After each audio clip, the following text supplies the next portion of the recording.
there, and welcome to the Locker Room. Coach Giggs here, and today's message, keep things in perspective. Keep things in perspective.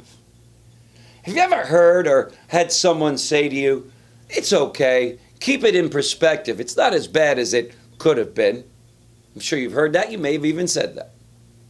What you're saying when you say this is that while things might appear terrible, if you take another look at it from a different angle, it's not really as bad as you thought.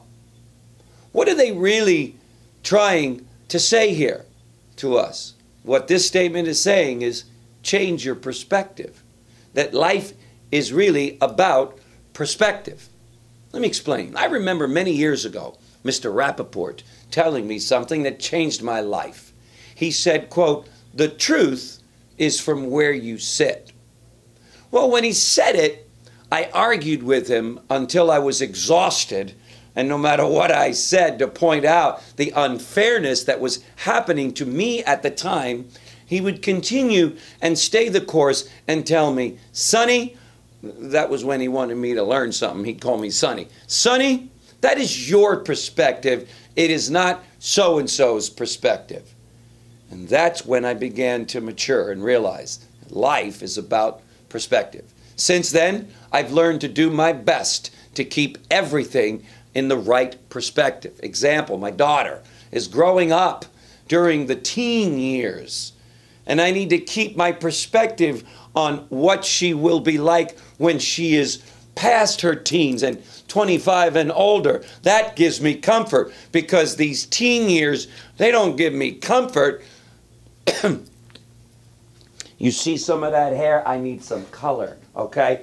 That's all I'm going to say for now. Parents of teens, you know what I'm talking about. But the good news is I have perspective. I know what the future looks like for my daughter. So when she does the teen things, I keep it in perspective.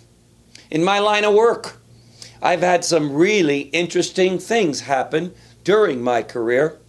One phone call I received from a client of mine who had just lost her husband a few months ago. I was in their home and sold them life insurance.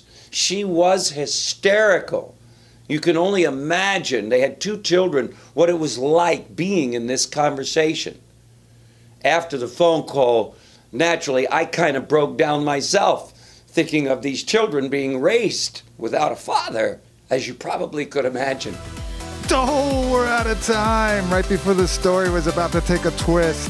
Hate to leave you hanging, but check back for part 2 of Keeping Things in Perspective on the Daily Locker Room.